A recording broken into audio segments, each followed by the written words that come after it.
Mr. President, there are certain things we all agree on, I believe. Number one, our border must be secure. And number two, we should deport any dangerous individuals who are here illegally, period.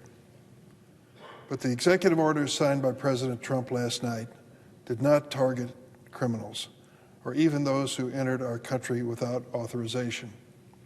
For example, the President suspended a task force on the reunification of families created in the aftermath of his disastrous family separation policy of his first presidency.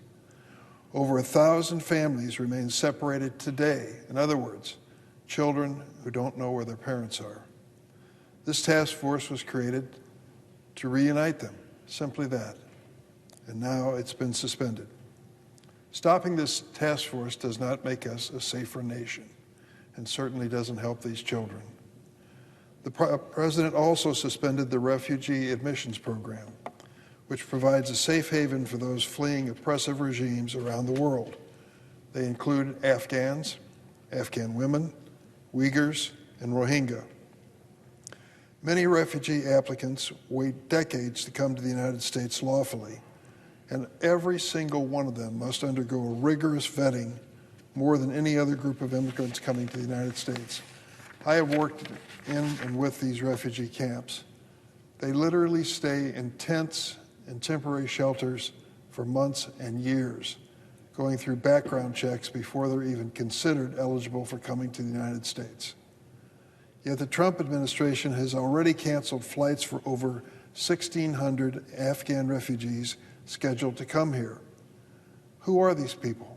Many of them are families of active duty U.S. military personnel and those who are at risk because they fought on our side, defending our troops in the Afghan theater. Stopping these flights of friendly refugees coming to America after having helped us and risked their lives to help us doesn't make America safe. It sends a message sadly, to allies supporting our troops around the world that we may not be there to support them when they need us. The President also announced his plan to attempt to deny citizenship to children born in the United States if their parents are not citizens or lawful permanent residents. I ask anyone who's interested in this issue, do something very basic. Read the first sentence of the 14th Amendment to the Constitution. It is a clear violation of our Constitution to eliminate birthright citizenship. It does nothing to make our country safer, nothing. We need to secure our border. That's why I worked for years to pass bipartisan legislation that fixes our broken immigration system. Mr. President, before you came to the Senate, we considered comprehensive immigration reform. On a bipartisan basis, I was part of 8 senators, a task force, Democrats and Republicans, equal numbers. We wrote the bill, brought it to the floor, and got over 60 votes for the bill. Unfortunately, the House, under Republican control at the time, wouldn't take up the issue. We had an approach that still ought to be considered when it comes to changing our immigration system to make it safer for America. But we also need to protect millions of non-citizens whom Americans rely on each day. All across America this morning, many parents headed off to work, stopped to drop their kid off at daycare. They handed their child over to an undocumented person who works during the course of the day to keep your child safe and to make sure they're there at night when you return to pick them up. The same thing is true about nursing homes and a lot of care facilities. Parents and grandparents are being carefully watched every minute of every day by undocumented people who are working there. The wages aren't the greatest. These people are willing to take on this job. And for most people, it's a critically important job for their family. They want their mom to not only go to breakfast with a smile, but to be escorted back to her room safely. They need undocumented people for that to happen. A high percentage of those who work in these facilities qualify as undocumented. Immigrants have been a key part of America. I know that, and I say that as the son of an immigrant to this country.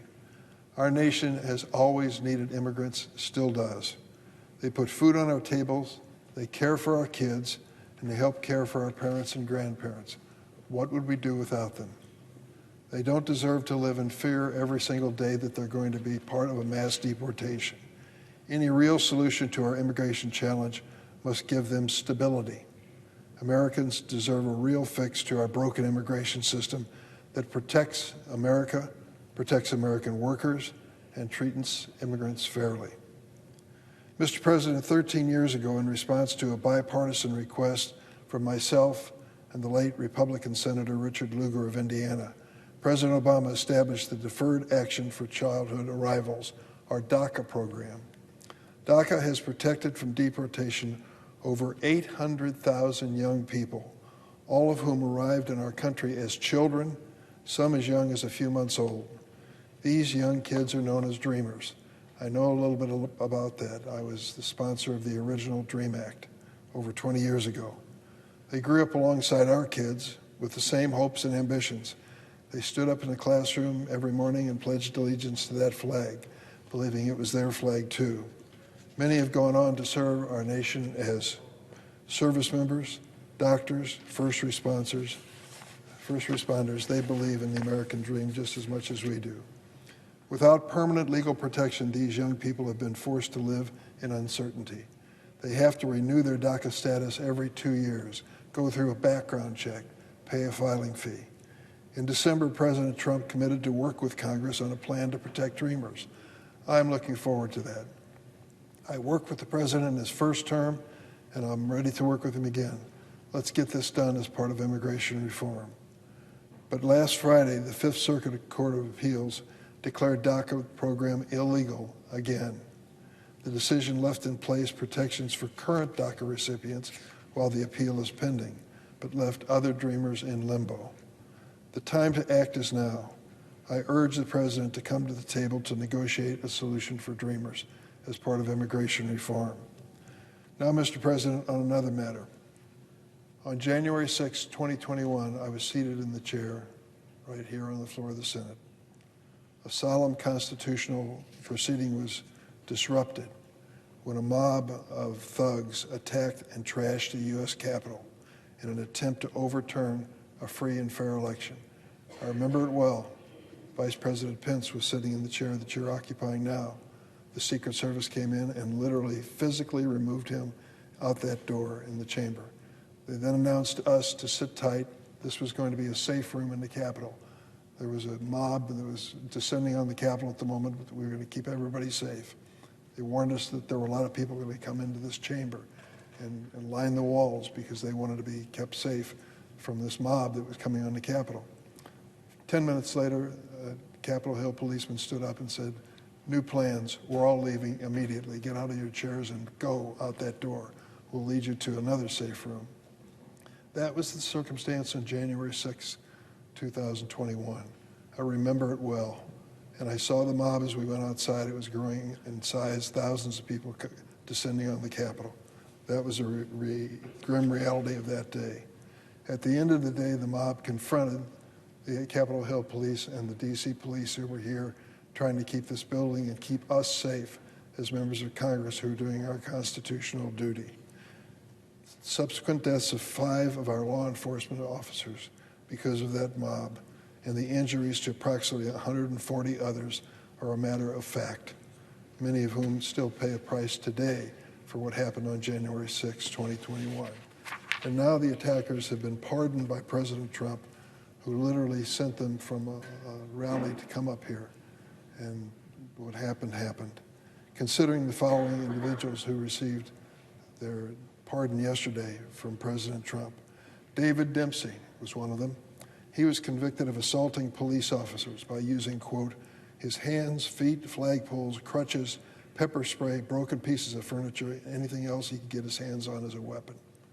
Shane Jenkins was another one, convicted of using 2 tomahawk axes to break into the Capitol and assault police officers by throwing a wooden desk drawer and a flagpole at them.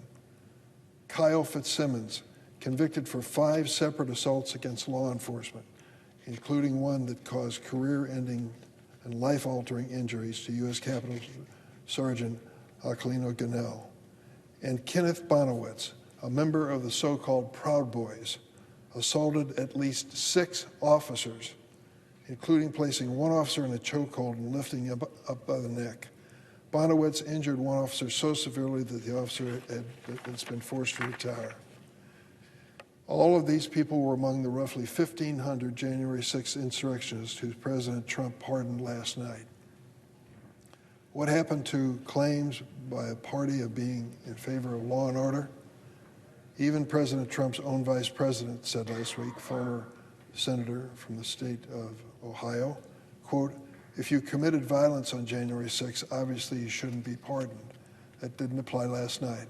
All of the people that I've just described were pardoned by President Trump for their actions in harming law enforcement in the Capitol on January 6th. Last week, I asked President Trump's Attorney General nominee, Pam Bondi, about pardoning January 6 rioters who assaulted police officers. She said, and I quote, "I condemn any violence on a law enforcement officer." Don't we all? One of my Judiciary Committee Republican colleagues actually criticized me last week for even asking that question. Here's what he said. "I find it hard to believe that the President of the United States would look at the facts that were used to convict the violent people on January the 6th and say it just an intemperate moment. It's absurd and an unfair hypothetical." The action by President Trump is unfair, but unfortunately, it's no longer hypothetical. These law enforcement officers risked their lives for us, literally all of us, not just the elected officials, but the thousands of visitors who come to this Capitol. They stand quietly by, watching to make sure that nothing goes wrong, but they are literally risking their lives for us every single day. What was the message last night of pardoning the people who assaulted them on January the 6th, 2021? Some people died as a result of that attack.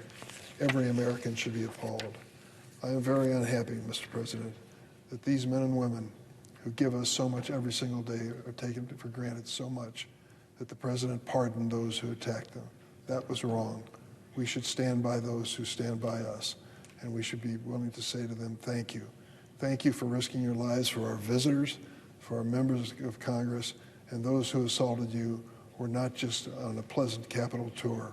They had a goal in mind, and that goal, unfortunately, was at the expense of these men and women in uniform.